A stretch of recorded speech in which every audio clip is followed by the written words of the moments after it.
maamulka gobolka Togdheer ayaa saldhig booliis ka dhigay deegaanka Gumburlibaax ee gobolka Togdheer. Dhismaha saldhigan ayaa waxa iska kaashanaya xukuumadda Soomaaliland iyo dadweynaha deegaankaasi. ugu horeynba waxa halkaasi ka hadlay odayaashii waxgaradka deegaanka Gumburlibaax oo soo dhaweeyay dhismaha saldhigan cusub ee loo dhigay, waxaana tilmaameen inay u qabeen baahi weyn.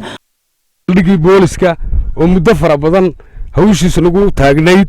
marka taliye iyo guddoon xogay والدي يحلب والدي كسر دوين يا رياش دمان والدي كسر دويني آدي آد وحنوسر دويننا آدي آد وحنوسر دويننا سليق الركتن لقى سمين وضان ماملك قبلكو وانكفليني دي وانفليني انتني إنك لبا وانكفلينا أرمها بالشدة كوي يقول ريويان كسر دويننا حفلة أي نداق حديقة إنه سليقا وآدي آد مهم وقواه aaga Gumburlibaax ku taalo iyo jamhuuriyadda Soomaaliland guud ahaanba isagoo ka hawlgeli doona insha Allah bidmilaahi kariim kana booliskii uu jooga magaalada uu deganaa kan iyo wixii lagu soo kordhinayaba way ka shaqeyn doonaan insha Allah bidmilaahi kariim nabadgeliyada waa soo dhoweey waxaan ku soo dhoweynaa rugta bileys ee laga dhaxlayo Gumburlibaax ayaan ku soo dhoweynaa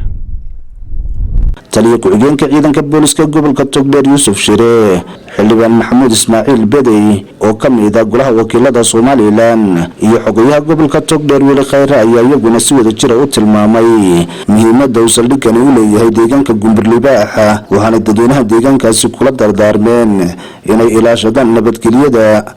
farxad in maanta Gumburlibaax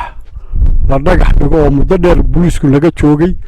halkaas oo ay deganaayeen iskuul yar ku meel gaar ah ciidan in maanta la dhagax dhigo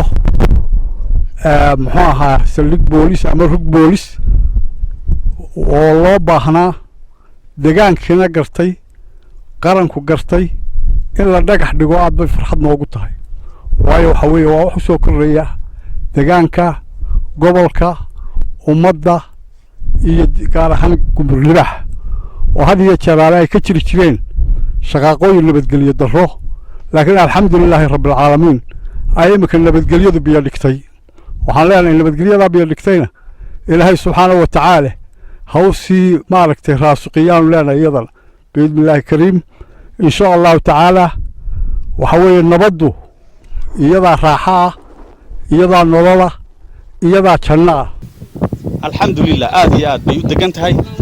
waxaan rajaynaynaa inuu wax badan ku soo kordhin doono waqtigan xukuumad ahaan waxa way dhaqaalaheenu waa ma buura waxaan ku shaqeynaa iskaash xukuumadda iyo bulshooyinka deegaanka ayaa ka wada shaqeeya contribution man isku daraa waxaan u soo jeedinaynaa marka koobaad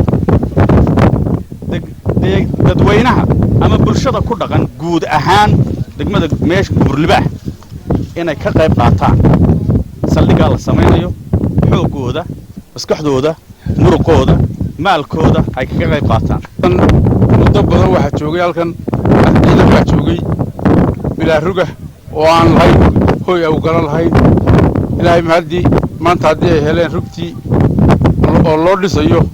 meeshii saldhigii ciidanka loo dhisayo saldhiga waxa ka qayb qaatay oo dhismihiisa samaysanaya community magaaladan degan iyo burbajoogooda ayaa dhisanaya xukuumad ahaan anagu waxaan ka ballan qaadaynaa wixii nagaga hagaaga inaan anaguna hawsheeda ka qabsanayno. Saciid Salabaan Nuur TV-ga qaranka Soomaaliland magaalada Burco.